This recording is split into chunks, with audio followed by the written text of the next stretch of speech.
What's Up, le podcast zéro émission par Automobile Propre. BMW fait un break, électrique évidemment. La Porsche Taycan 2024, 4 ans déjà, est beaucoup plus qu'un simple lifting. La Tesla Model Y n'est plus la voiture la plus vendue dans le monde, à moins que... Le vote en trompe-l'œil des Parisiens sur les SUV, avec beaucoup de guillemets. Et enfin, l'Éthiopie qui surprend avec une position tranchée sur la voiture thermique. Voilà pour les grands titres de l'actualité sur la voiture électrique cette semaine. Mais ce n'est pas tout, nous retrouverons aussi 2 interviews pour le prix d'une, et l'essai de la semaine, ou plutôt une présentation, celle de la nouvelle Porsche Taycan. Bienvenue dans le podcast Automobile Propre, épisode 103 du 10 février 2024. L'actu de la semaine.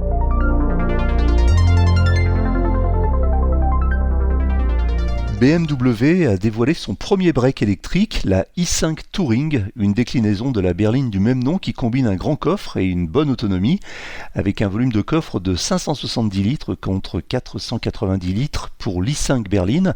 Elle est disponible en 2 versions, la version de base eDrive 40 de 250 kW, 340 chevaux, et la version M60 xDrive de 442 kW, soit 601 chevaux. L'autonomie varie de 489 à 560 km pour l'iDrive 40 et de 445 à 506 km pour la M60. Les tarifs de l'i5 Touring eDrive 40 commencent à 77 700 €. Une version M Sport avec un kit carrosserie plus musclé est à 82 050 € très précisément, mais le véhicule est lancé avec une variante M Sport Edition qui comprend la peinture métallisée, le régulateur de vitesse active Drive Assist Plus pour 81 000 €, soit un cadeau de 3 350 €. La M60 xDrive est quant à elle facturée 109 000 €. Les breaks électriques commencent à se faire une petite place dans les gammes des constructeurs, j'y reviendrai dans un prochain édito.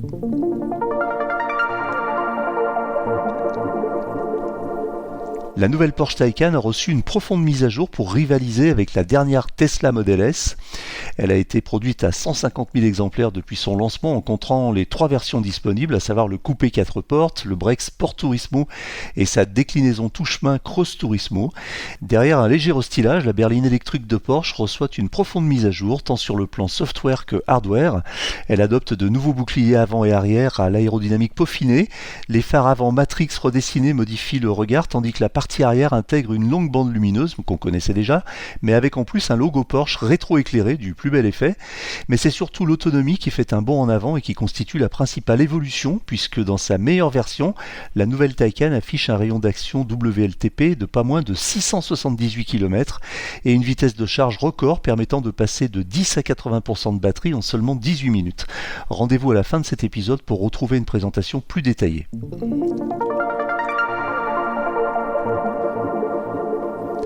Selon les données publiées par Jato Dynamics, un organisme d'études sur le marché automobile, le Tesla Model Y a été le véhicule le plus vendu dans le monde en 2023, avec 1 230 000 exemplaires écoulés.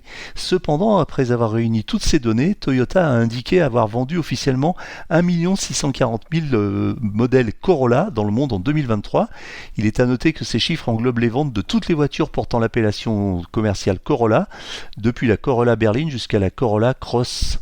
Du coup, si l'on appliquait la même logique à Tesla, il faudrait aussi comptabiliser les ventes de la Model 3, dont la Model Y est finalement une version dérivée. Dans ce cas, la Tesla reprendrait la tête du classement avec un volume cumulé entre 3 et Y de 1 740 000 exemplaires, soit près de 100 000 unités de plus que toutes les Corolla écoulées à travers le monde. Bon, comme ça fait un peu concours de quéquette, passez-moi l'expression, mais ce sont des données économiques qui sont loin d'être anodines sur un marché aussi concurrentiel. C'est pour ça que chaque constructeur revendique ces chiffres avec beaucoup de fermeté. Les Parisiens ont validé la proposition de Anne Hidalgo pour une tarification différenciée du stationnement dans la capitale, avec une courte majorité de 54,55% de voix. Ainsi, à partir du 1er septembre 2024, le stationnement sera plus cher pour les gros véhicules jugés plus polluants ou lourds et encombrants, avec beaucoup de guillemets encore une fois, selon la terminologie de la mairie de Paris, qui a toujours un peu de mal à fournir une définition précise et juridique du SUV, dans ce qui s'apparente quand même à une grosse blague en même temps qu'une parodie de démocratie participative. Il faut en effet savoir que seulement 5,68% des votants se sont exprimés et qu'à peine plus d'1 sur 2 s'est déclaré contre le SUV, entre guillemets, ce qui représente au final 3% des Parisiens. Si la plupart des pays s'accordent pour mettre fin aux véhicules thermiques autour de 2035, l'Éthiopie veut aller beaucoup plus vite. Le ministre des Transports et de la Logistique a annoncé que les automobiles ne pourraient bientôt plus rentrer en Éthiopie, à moins d'être électriques. Concrètement, le pays est trop endetté et n'a plus les moyens d'acheter ni d'importer du pétrole. La volonté du gouvernement de passer au 100% électrique est probablement motivée en grande partie par cette raison, mais il faut aussi savoir que l'Éthiopie investit massivement dans son infrastructure énergétique depuis 20 ans. Conséquence, 97% de son électricité provient des énergies renouvelables. L'Éthiopie pourrait ainsi devenir le premier pays à interdire les voitures à combustion interne, une décision audacieuse qui pourrait stimuler le développement de l'industrie des véhicules électriques dans le pays, créant ainsi de nouvelles opportunités économiques. Zone verte, l'édito de la semaine. Vous l'avez sûrement tous remarqué, nos voitures deviennent de plus en plus intelligentes. L'intelligence artificielle est un sujet majeur aujourd'hui, non seulement pour les adeptes de la technologie et de l'innovation, mais aussi pour la société dans son ensemble, qu'elle promet de transformer en profondeur. L'IA est en train de révolutionner de nombreux secteurs et celui de la recharge pour voitures électriques ne devrait pas faire exception. Divers scénarios sont déjà à l'étude au sein des services de recherche et développement des grands opérateurs et des briques d'IA sont désormais intégrées dans les processus qui gèrent la recharge. Mais pourrions-nous imaginer d'autres applications de l'IA dans la recharge, ou en tout cas de l'intelligence dans la recharge, notamment du point de vue de l'utilisateur, les scénarios qui permettraient peut-être d'améliorer l'efficacité, la fiabilité et la rentabilité des infrastructures de recharge pour offrir une meilleure expérience aux électromobilistes. On pourrait par exemple imaginer que la borne de recharge soit équipée d'une caméra qui identifie le modèle de voiture et l'immatriculation. Si une voiture thermique vient squatter la place de recharge, un message d'avertissement s'affiche sur l'écran de la borne et une alarme retentit pendant quelques secondes, puis une amende est déclenchée automatiquement si la voiture n'est pas enlevée par son propriétaire. Une fois la voiture branchée et identifiée, son historique pourrait être analysé afin de lancer une prestation qui correspondrait aux derniers usages. Si c'est quelqu'un qui a par exemple l'habitude de s'arrêter pour de courtes périodes de recharge, le débit augmenterait afin de fournir le plus d'énergie possible dans le moins de temps possible. On pourrait aussi imaginer qu'en s'appuyant sur les données de consommation du véhicule et les prévisions météo, la borne conseille le conducteur sur le meilleur moment pour recharger sa voiture. Par exemple, si une période de fort ensoleillement est prévue, la borne pourrait conseiller de recharger la voiture à ce moment-là pour profiter de l'énergie solaire en prévenant le conducteur qui passe à proximité. D'autres hypothèses pourraient faire appel au V2G ou V2G ou Vehicle to Grid pour répartir l'énergie disponible ou utiliseraient l'IA pour fournir des données contextuelles au point de charge, comme par exemple en leur permettant de prendre en compte l'actualité pour adapter les besoins en énergie des automobilistes. Certes, ces scénarios ne sont que des hypothèses, ou de la prospective, comme vous voulez. Je ne prétends pas qu'elles soient toutes appelées à se développer, mais il est certain que la recharge de véhicules électriques est un secteur où l'IA va jouer un rôle clé. L'interview de la semaine.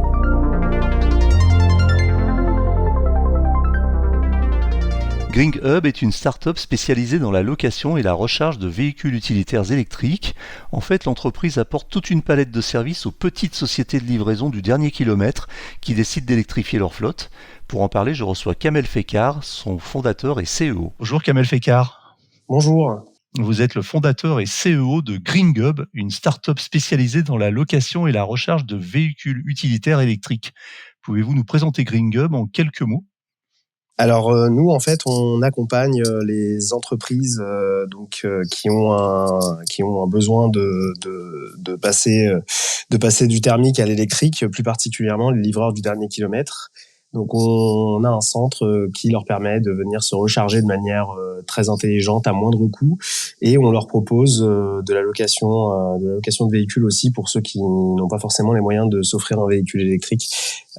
Donc l'idée c'est de les accompagner dans leur transition, les coacher chaque jour dans la conduite des véhicules électriques et de faire en sorte qu'ils y arrivent. Et voilà. Donc l'idée est vraiment de donner de la légitimité à l'électrique pour qu'ils soient convaincus et qu'ils puissent faire leur transition de manière intelligente. Alors qui sont vos clients ? Alors nos clients c'est des sous-traitants de grands donneurs d'ordre, donc des sous-traitants qui sont dédiés à la livraison de colis. Ouais. Aujourd'hui ils ont vraiment un pushing de leurs clients à eux, qui les force en fait à passer à l'électrique, sauf qu'ils n'ont pas vraiment de solution, qui leur permettent de se recharger intelligemment.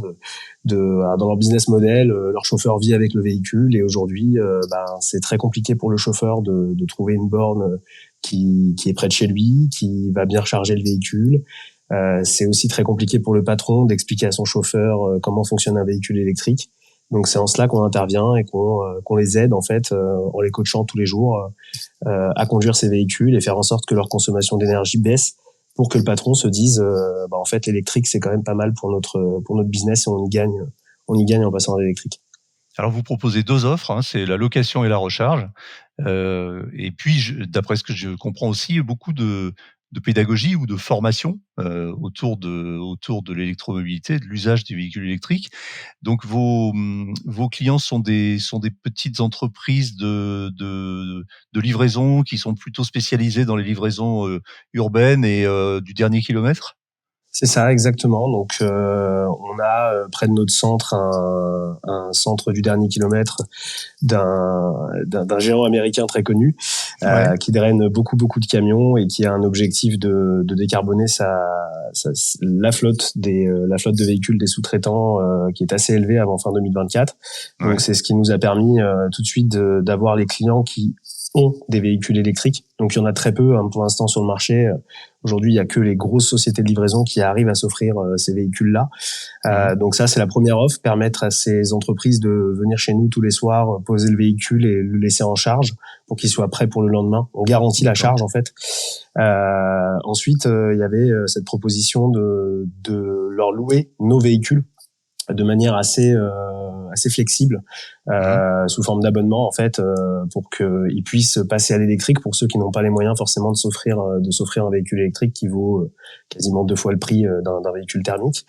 Et enfin, on s'est vite aperçu que tous ces petits chauffeurs consommaient énormément, et donc la pédagogie est arrivée au fil de l'eau, et le coaching s'est mis en place. Et en fait, grâce à ça, on a divisé par 2 les consommations électriques de nos clients.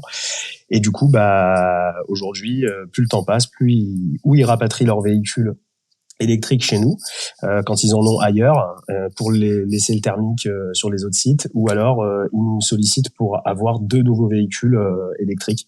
Donc en fait, ça fonctionne. On est passé de 5 camions en juin à 54 à aujourd'hui, à fin décembre. Donc voilà, en fait, il fallait un accompagnateur pour qu'il croie en l'électrique. Mais alors c'est énorme, parce que j'imagine que c'est de gros investissements. Vous êtes une petite entreprise pour le moment qui est assez récente, hein. Je crois que vous avez été créé il y a 1 an Ouais, c'est ça. 2 ans, 1 an, ouais. Et vous avez déjà investi dans 54 véhicules utilitaires électriques? Alors non, les 54 véhicules sont les véhicules de nos clients en fait. Ils viennent les déposer chez nous, on les recharge. Nous, on en a eu 18 au départ qu'on a peiné à louer. On a vraiment mis du temps à les louer, donc ça c'était un peu trop tôt pour ce type de clientèle, parce que finalement les frais de remise en état aujourd'hui, c'est une grosse problématique pour eux, et donc on a réussi à les louer à la fin de l'été. Mais ça, voilà, aujourd'hui on oriente la location plutôt pour les artisans, les commerçants. C'est une cible qu'on aimerait aller chercher, qui ont beaucoup moins de problèmes sur les frais de remise en état que ces clients-là. Et donc non, les 54 véhicules sont ceux de nos clients et pas les nôtres. Mais après, nous, on a investi dans l'infrastructure en tout cas. Donc, pour bien comprendre, vous avez d'un côté une activité de location de véhicules électriques utilitaires avec un parc de 18 véhicules que vous louez à des clients et des petites entreprises.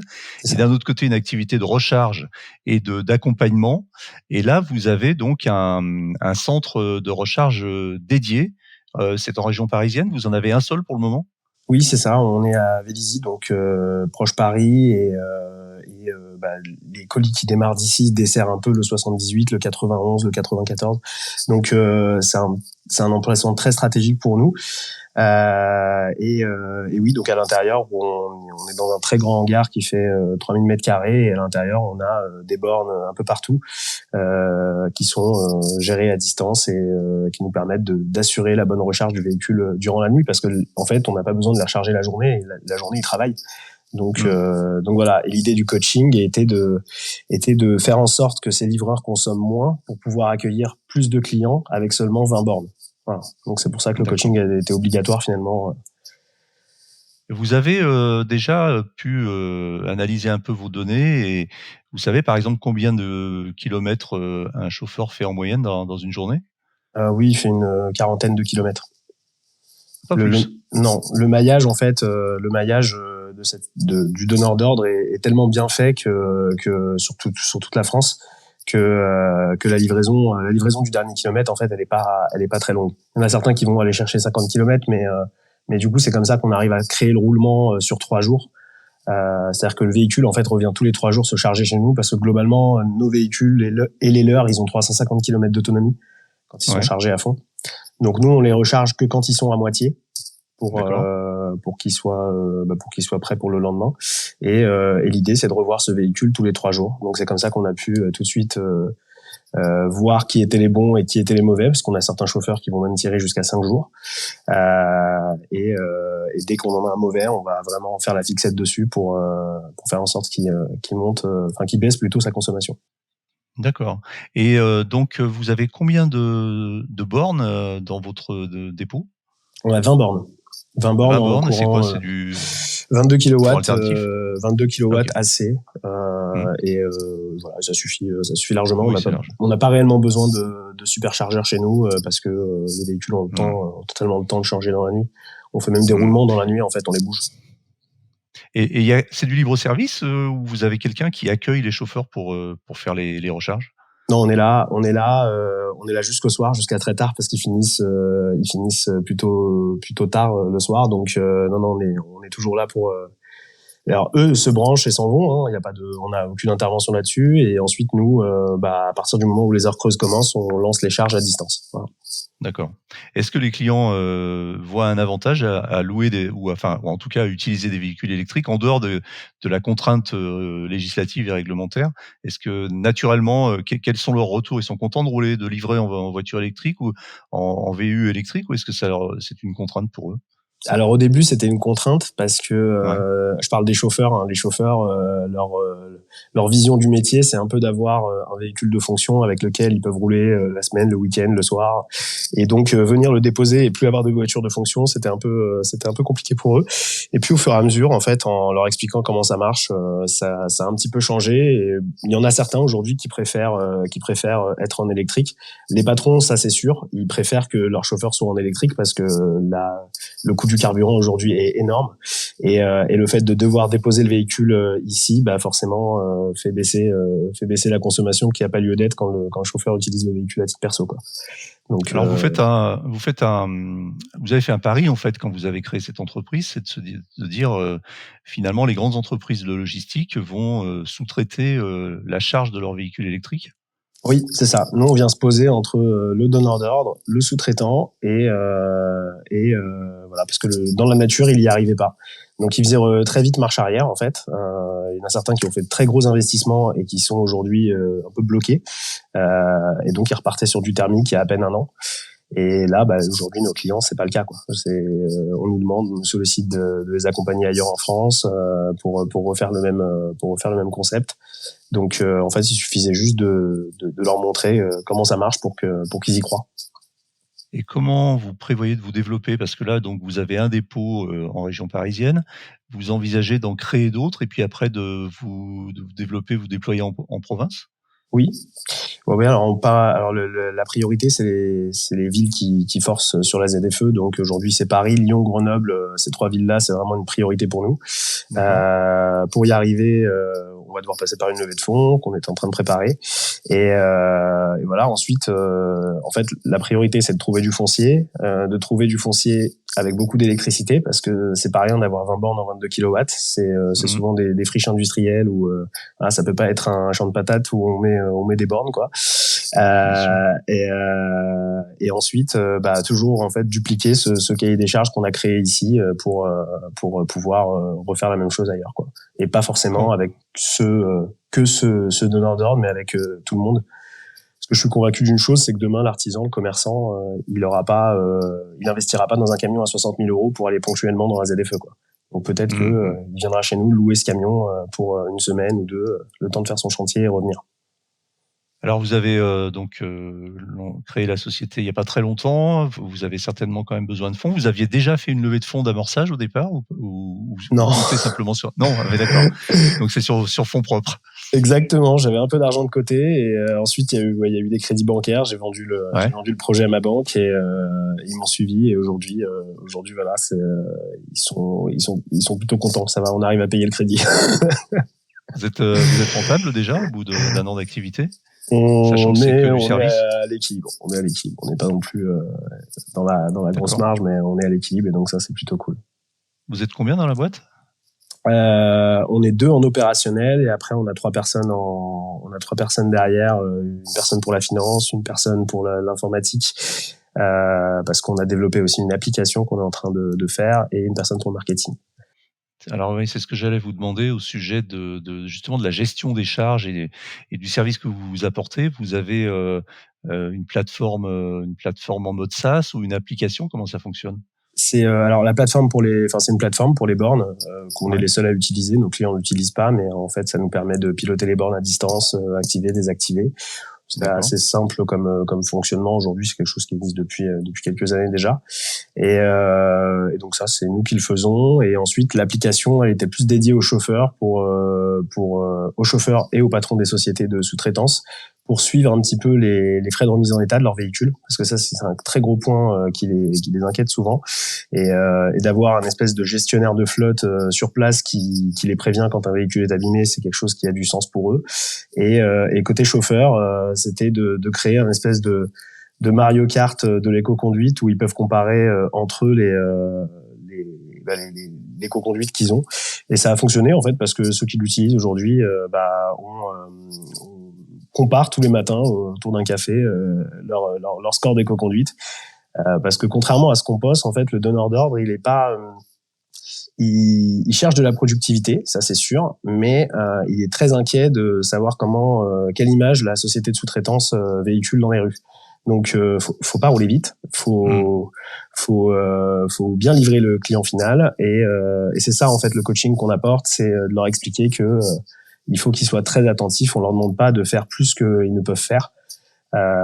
Et au final, au fur et à mesure, leurs indicateurs montent en flèche, et c'est comme ça que le donneur d'ordre leur donne plus de tournées à eux et pas aux autres. Voilà. Ah oui, donc c'est une logique très très vertueuse en fait, c'est-à-dire que vous vous appuyez sur l'éco-conduite et sur le fait qu'ils roulent en électrique pour aussi les inciter à avoir une conduite plus vertueuse, à livrer des colis en bon état, au bon moment, aux bonnes personnes et dans les bonnes conditions, tout en étant respectueux du code de la route. Exactement. Ah ouais. Plus il roule en électrique, plus la société va se dire, le donneur d'ordre va se dire, tiens, lui il véhicule une meilleure image, je vais lui donner plus de tournées. Et après, comment il conduit? S'il conduit bien, je vais lui donner encore plus de tournées. Et plus il y a des tournées, moins il y a de colis dans les camions, parce que il y a plus de collègues qui prennent les colis affectés à la société. Donc du coup, ça décharge un peu leurs journées qui sont très très compliquées. Et là, on voit effectivement que à travers tous nos clients, en fait, qu'il y a des grosses différences de charge de travail en fonction de la conduite des livreurs. Donc vous arrivez vous participez un peu à enlever du stress aux livreurs de centre-ville qui ont effectivement un métier qui est pas facile. Non, ça c'est clair. On a vraiment un rôle très sociétal. On écoute tous leurs problèmes et on essaie de trouver des solutions pour faire en sorte que leur journée se passe mieux. J'allais vous poser une question sur la concurrence, mais j'ai l'impression que vous n'avez pas de concurrence, si ? Pas vraiment. On a des concurrents, donc des sociétés qui posent des bornes. Ça c'est sûr, il y en a partout autour de nous. Mais il n'y a pas cet accompagnement. Ceux qui y sont allés, nos clients qui y sont allés, souvent, le livreur il se branche mal, le camion ne charge pas. Parfois c'est une excuse pour pas venir travailler le lendemain. Donc il suffit juste de pas bien brancher le camion. Parfois il y a un bug. Donc tout ça c'est quelque chose qui pose de gros problèmes le lendemain quand un camion peut pas partir. C'est très compliqué pour eux d'assumer la journée derrière, quoi. Ça veut dire quoi, Green Gob? Ça veut dire green et bring. À la base, ça devait s'appeler Gring. Donc, ça rappelle la sonnette, en fait, quand le livreur est arrivé. Et puis après, on a rajouté le hub parce que c'est l'idée de ce lieu de vie où tout le monde se retrouve tous les matins pour le briefing et top départ pour la journée de travail. Donc, voilà. Puis un hub pour se brancher, en fait, au final. Très bien. Donc vous étiez Kamel, vous étiez déjà dans le secteur automobile avant. Hein. Vous avez déjà une bonne expérience dans le secteur automobile. Et à un moment, vous avez fait ce constat qu'il y avait ce besoin. Et c'est comme ça que vous est venue l'idée de monter cette entreprise. Ouais, c'est ça. Ouais, c'est au travers de mes clients en fait. Donc moi, je travaillais pour la marque Audi et c'était une marque qui a tout de suite mis l'accent sur l'électrique. Et on nous a demandé très vite de vendre plus d'électrique et du coup, quand on vendait un électrique, moi j'ai compris très vite qu'il fallait une sacrée éducation, tant sur la conduite du véhicule que sur la recharge. Qu'il fallait expliquer tout aux clients. Je me suis souvent pris des murs avec mes clients qui étaient pas très contents de ce que je leur avais vendu parce qu'ils pouvaient pas recharger le véhicule à la maison finalement, il y avait pas assez de puissance électrique, tous ces trucs là en fait. Et puis après j'ai eu le même constat avec les professionnels qui ont vendu 2-3 véhicules électriques. Et là, je me suis dit, bah oui, il y a un problème, quoi. Donc, on accompagne pas que les livreurs. Aujourd'hui, il y a des sociétés du secteur qui viennent ici pour se recharger parce qu'elles n'ont pas de bornes, ça va mettre beaucoup de temps chez eux de mettre des bornes. Et donc, du coup, aujourd'hui, la journée, ils viennent se recharger, les collaborateurs viennent se recharger. Et au fur et à mesure, on arrive à avoir d'autres clients comme les VTC, par exemple. Ah oui, d'accord. Donc vous étendez votre clientèle. Quand vous dites donc VTC, puis quand vous parlez d'autres des collaborateurs qui viennent se recharger, c'est aussi des VU ou ça peut être des voitures particulières, des voitures Non, de c'est des voitures particulières. Ah ouais. D'accord. Ah ouais, les collaborateurs étaient très réticents au fait de prendre un électrique, pas de solution sur le secteur. Dans la ville, il y a que des bornes qui poussent à 2-3 kilowatts, des bornes très simples. Et donc l'idée de venir ici et de la charger en 1h30 le matin et pouvoir rentrer chez soi fait que cette société, par exemple, qui est une société d'intralogistique très connue, a accéléré vraiment sur le renouvellement de sa flotte en électrique. Il y a beaucoup de collaborateurs qui se sont laissés tenter grâce à nous. Et après les VTC, ils subissent le même problème que les livreurs du dernier kilomètre. Aujourd'hui, si vous voulez travailler pour une plateforme de chauffeurs, vous devez être en électrique ou en hybride. Même les taxis, les taxis aujourd'hui aussi, tous les nouveaux arrivants en tout cas doivent être en hybride. Et du coup, ils ont pas vraiment d'accompagnant. Ils sont un peu livrés eux-mêmes. Souvent, ils restent sur les bornes des superchargeurs. Du coup, dans les villes où il y a un gros besoin, il y a un gros besoin de bornes, typiquement Orly, Roissy, ils vont squatter les bornes des habitants. Donc du coup, pourquoi pas leur proposer le centre pour qu'ils viennent chez nous, qu'ils profitent de la cafétéria. Voilà. Donc l'idée de demain, c'est plutôt d'accompagner aussi pendant la journée, parce que la journée, nos livreurs sont en tournée, tous les professionnels en fait qui pourraient venir s'installer chez nous pour le temps de recharger leur véhicule.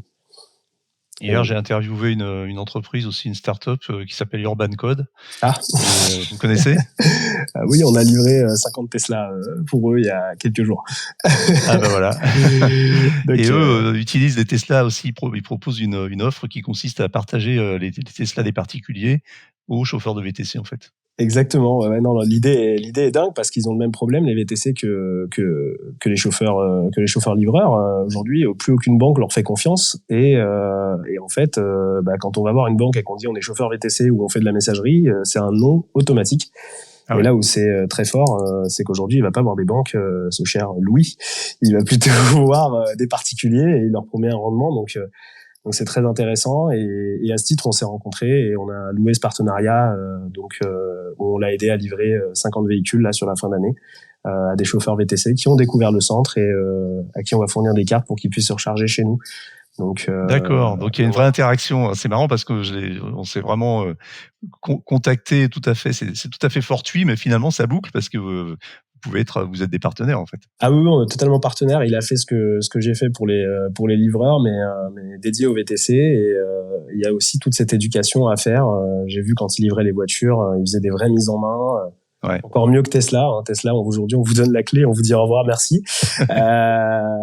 Et peut-être même pas merci, mais lui, ses collaborateurs faisaient une vraie mise en main et les chauffeurs partaient avec le sourire jusqu'aux oreilles et voilà. Donc non, une vraie synergie dans nos deux projets en tout cas.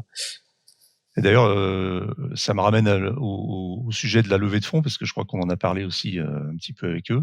Vous visez un montant, quel montant si c'est pas indiscret et à quelle échéance pour cette première levée de fonds? Alors, le montant, je saurais pas vous le dire encore, parce qu'on est encore dans l'exercice de la valorisation de la société. On aimerait en 2024, en tout cas, pour pouvoir ouvrir un deuxième centre très vite, parce que, comme je vous l'ai dit, on est sollicité sur une autre ville parisienne. Et aujourd'hui, l'idéal, ça serait un fonds d'infrastructure, parce que, on crée quand même des infrastructures en garantissant un petit peu un taux d'occupation de nos bornes qui est obligatoire, vu que nos clients sont déjà là, en fait. Ok. Kamel, j'ai une dernière question pour vous que je pose à tous mes invités. Est-ce que vous roulez vous-même en voiture électrique ? Oui. Et voilà, c'est clair et c'est net. Très bien. Mais écoutez, je vous remercie beaucoup. Je rappelle, Kamel Fekar, que vous êtes fondateur et CEO de GreenGub, une start-up spécialisée dans la location et la recharge de véhicules utilitaires électriques. Merci beaucoup. Merci Eric. Au revoir. Au revoir.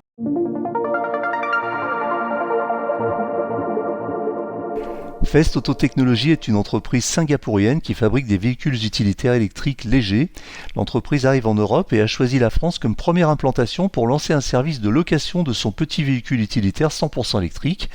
Nous faisons le point avec Tom Handlicker, son directeur des opérations Monde. Je précise, ou en tout cas vous verrez ou vous entendrez que Tom Handlicker a un très fort accent germanique. Je le remercie pour autant d'avoir accepté de faire l'interview en français, ce qui n'était pas évident pour lui et qu'il en soit remercié. Bonjour Tom Handlicker. Bonjour.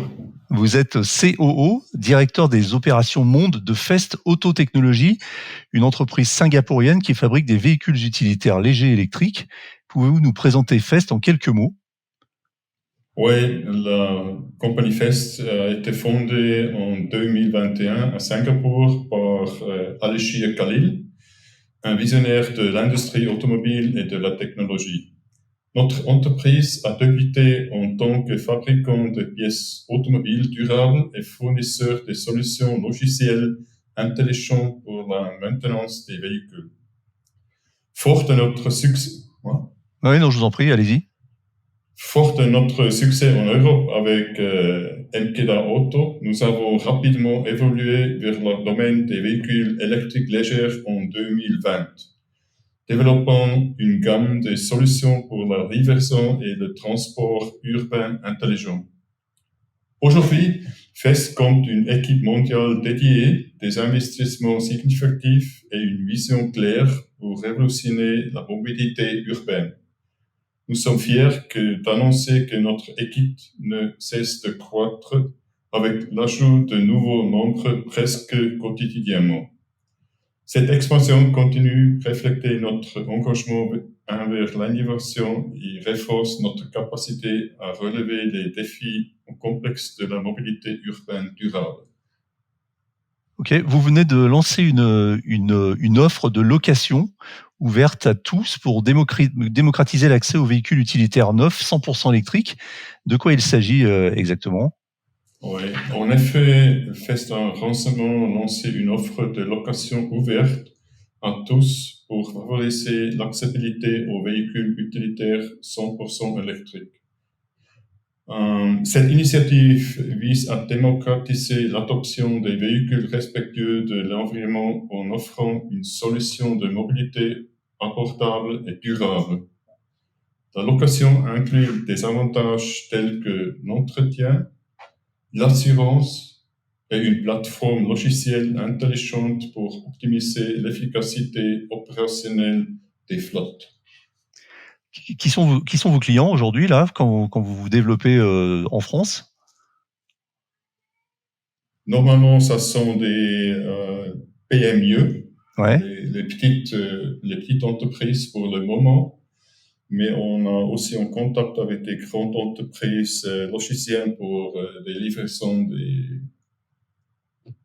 des parcelles. La livraison du dernier kilomètre. Vous avez choisi la France pour votre premier marché en Europe. Il y a une raison particulière à cela ? C'était une étude qu'on a faite pour le marché européen et au contraire de tous les autres fabricants qui viennent d'Asie. Ouais. Et normalement, tout le monde choisit l'Allemagne. Ouais. On a décidé de commencer notre affaire en France pour des raisons que la France supporte les véhicules électriques un peu plus que le gouvernement en Allemagne. D'accord. Alors, vous avez... Ça, c'est un marché un peu plus favorable pour nous pour le commencement d'une nouvelle marque en France. D'accord. Donc, vous avez pensé que la France était une meilleure opportunité pour vous développer rapidement en Europe. Alors, à l'origine, Fest, c'est une entreprise. Alors, on connaît pas très bien en Europe, mais c'est une entreprise qui fabrique des vannes, enfin des petits véhicules utilitaires électriques. Donc, pour l'instant, vous avez un modèle, c'est le e-Box M, qui est un véhicule animé de deux moteurs électriques qui délivrent environ 120 chevaux, et puis avec une batterie de 42 kWh et qui lui donne une autonomie de 270 km. Donc ça, vous avez un modèle comme ça dans la gamme, et vous allez développer ensuite une gamme complète de véhicules électriques utilitaires légers. Oui, c'est notre but de lancer chaque année un nouveau modèle. D'accord. Notre démonstration est plus très simple. On a commencé avec le M et on va continuer avec le S, XS et le L. Et c'est des véhicules qui seront plus gros? Le L et le XL, c'est plus grand, et le S et XS sont des voitures plus petites. D'accord. Donc, à terme, vous aurez 5 véhicules utilitaires électriques qui vont couvrir un peu tous les besoins en termes de taille et de capacité de chargement. Exactement.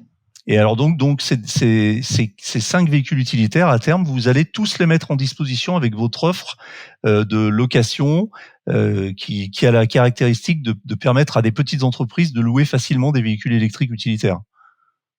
Ouais, c'est notre idée. Et vous avez pour cela monté un partenariat avec une entreprise, une fintech française qui s'appelle Knav, je crois, et qui vous permet de louer avec des conditions beaucoup moins restrictives des petits utilitaires à des petites entreprises de logistique.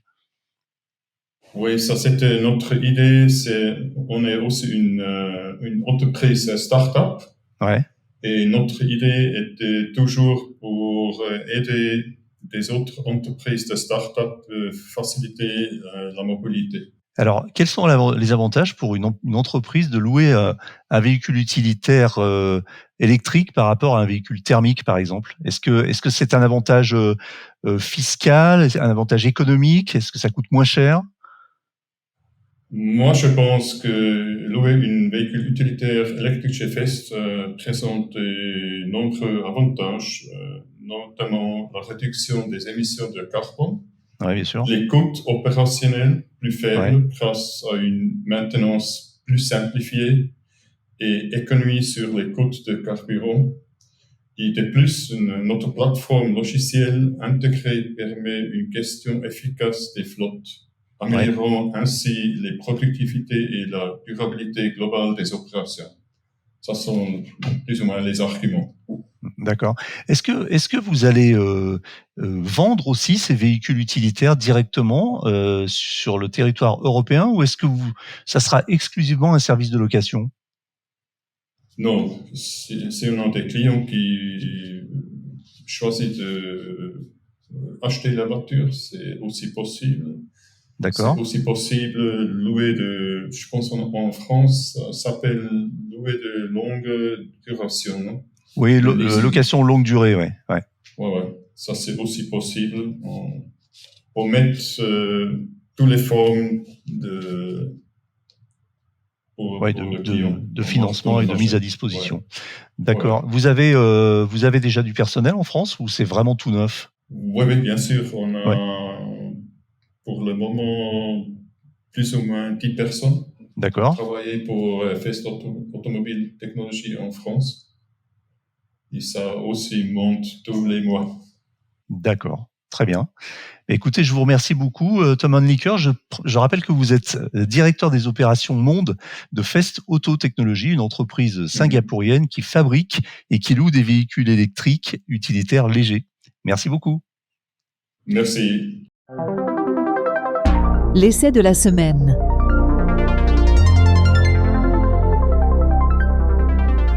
Derrière un léger restylage, la nouvelle Porsche Taycan reçoit une profonde mise à jour pour toiser la dernière Tesla Model S. Lancée en 2019 déjà, la Porsche Taycan a été produite à 150 000 exemplaires en comptant les 3 versions disponibles, à savoir le coupé 4 portes, le break Sport Turismo et sa déclinaison touche-main, le Cross Turismo. Le modèle 2024 se présente non pas comme une nouvelle génération, mais comme une version optimisée et restylée. Mais les évolutions sont nombreuses, tant sur le plan software que hardware. Mais écoutez plutôt la présentation détaillée en avant-première de notre essayeur et youtubeur maison, Maxime Fontanier. Sur cette nouvelle génération de Taycan, en fait, il s'agit d'une version restylée, une phase 2. Le constructeur a surtout cherché à optimiser l'efficience, la performance, la charge et l'infotainment, le système multimédia. Concernant les boucliers, on a une différence entre les versions standard et les versions turbo. Et vous noterez qu'on trouve de nouveaux optiques entièrement à LED. Il s'agit de feux Matrix et à l'arrière, on trouve une bande lumineuse avec le logo Porsche illuminé. Côté moteur, on a plus de puissance, notamment avec l'arrivée d'un nouveau moteur synchrone à aimant permanent à l'arrière. À l'avant, c'est toujours la même chose. Ça débute avec 300 kW sur la version propulsion. Le modèle 4S va développer 440 kW. Ensuite, on est sur le modèle turbo qui va être à 650 kW.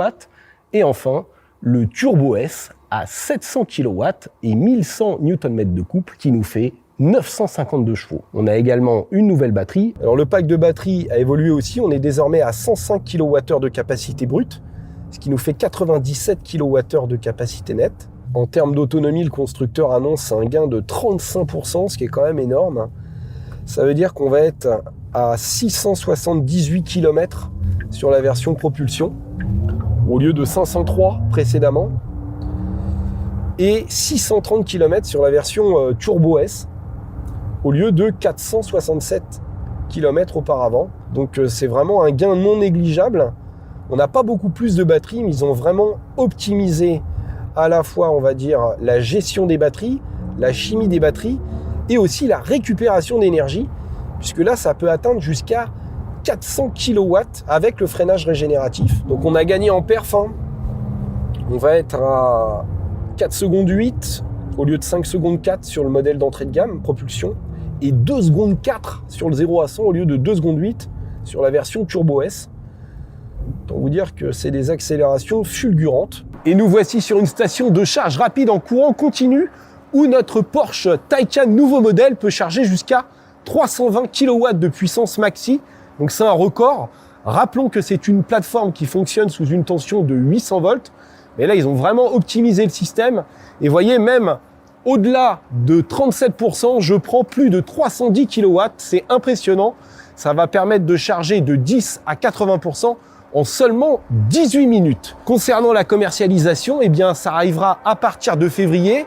Les voitures seront en concession en France au mois d'avril et le tarif à partir de 105 000 € sur la version propulsion, hors option bien sûr, comme toujours, chez Porsche.